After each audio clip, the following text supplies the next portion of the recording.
Bienvenue à tous vous qui écoutez l'émission Kanguka. Mon nom est Chris Ndikumana. Aujourd'hui, nous sommes jeudi. Je vais m'entretenir avec vous au sujet du travail. Il y a beaucoup de prédications à propos de bénédictions. On enseigne aux gens comment avoir la bénédiction, comment confesser la bénédiction, comment atteindre la bénédiction, etc.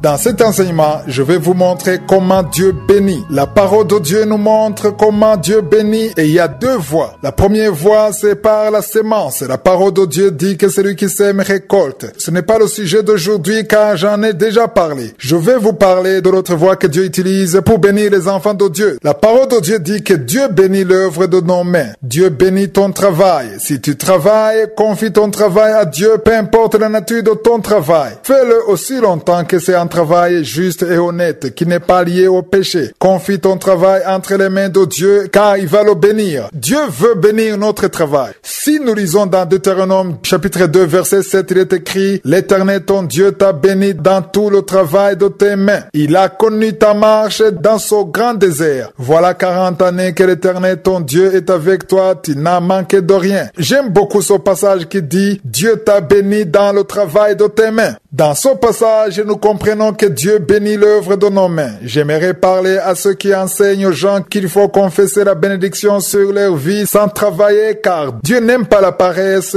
mais il aime le travail. Si vous lisez dans Deutéronome chapitre 28, verset 12, il est écrit « L'Éternel t'ouvrira son bon trésor, le ciel, pour envoyer à ton pays la pluie en son temps et pour bénir tout le travail de tes mains. Tu prêteras à beaucoup de nations et tu n'en prêteras point. » Dieu veut bénir le travail de tes mains. Ici, je veux parler aux jeunes. Souvent, lorsque je dis cela, ils me répondent qu'ils n'arrivent pas à trouver du travail. Ils me disent qu'ils ont déposé partout, mais ils n'ont pas encore trouvé du travail. Ce n'est pas une raison pour rester à ne rien faire. Il faut chercher quelque chose à faire. Il y a toujours quelque chose à faire. Demande à Dieu pour qu'il te dise quoi faire. Beaucoup de gens pensent que le travail veut nécessairement dire salaire. Il est vrai que le salaire te permettra de vivre, mais si tu veux travailler, cherche quoi faire, même si tu travailles volontairement sans salaire, au moins fais quelque chose. Il faut que tu produises quelque chose car Dieu bénit le travail de tes mains. Dans ces deux versets que je vous ai montrés, nous voyons que Dieu a béni le travail de leurs mains. Ça veut dire que tout ce que tu fais, tu es censé le confier à Dieu. Rends grâce à Dieu pour ce travail. Ne te lamente plus en disant que tu n'as pas un bon travail, en disant que tu n'as pas un bon salaire, que ton salaire ne te permet pas de faire tout ce que tu veux. Rends grâce à Dieu pour ce que tu possèdes déjà. Confie à Dieu ton travail, rends grâce pour ton travail et travaille de bon cœur. Je t'assure que Josué bénira le fruit de ton travail. Même si tu ne reçois aucun salaire pour le moment, si tu as un cœur qui aime le travail, Dieu te bénira et tu auras un travail qui pourra te permettre de vivre. Mais surtout, ne paresse pas. Si tu es un auditeur de l'émission Kanguka, ne reste pas là sans rien faire en te disant que tu attends. Fais quelque chose qui est conforme à ton savoir-faire, à ton don pour la gloire de Josué. Josué ne bénira pas les mots de ta bouche, les paroles que tu vas prononcer, mais il bénira l'œuvre de tes mains.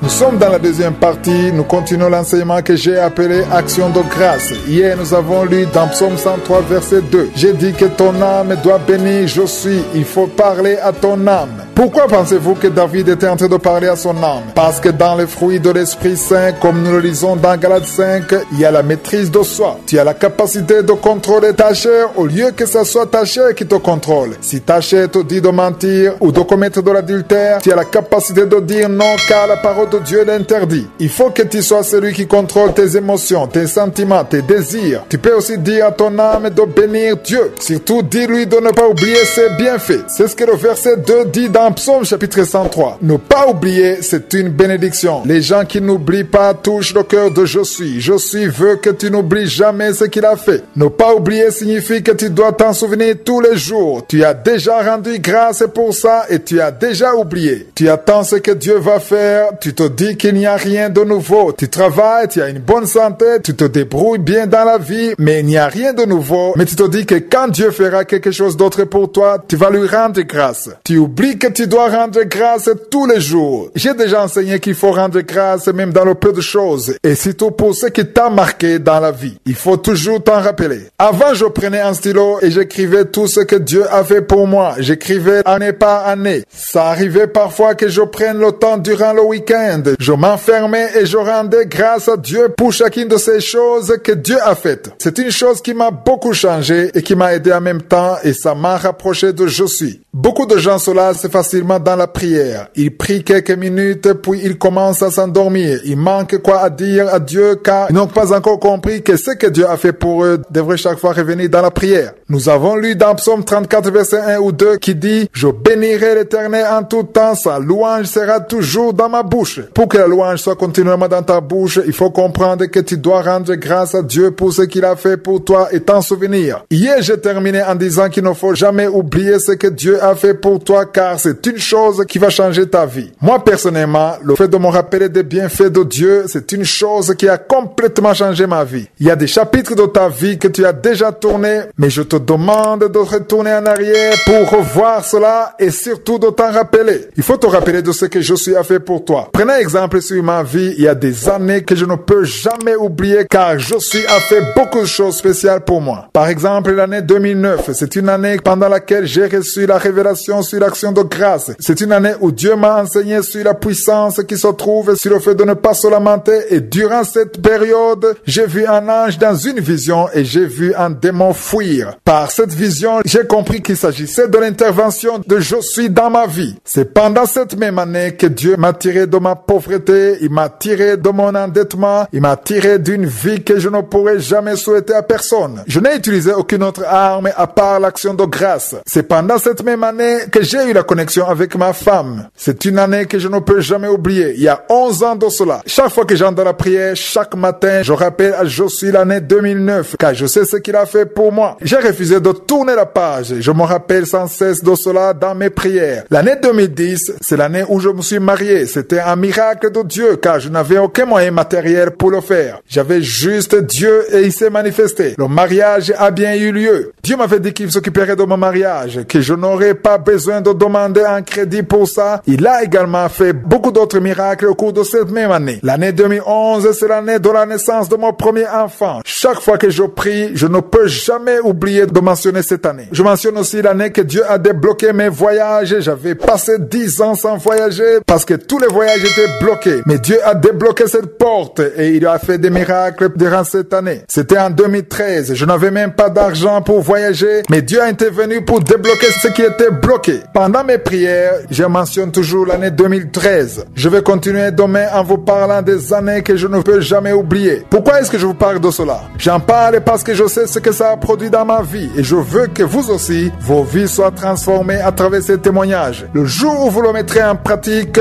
Josué va se manifester d'une façon incroyable. Je vais continuer à parler dans Kanguka de demain si Josué le veut. Passez une bonne journée, que sa paix reste avec vous.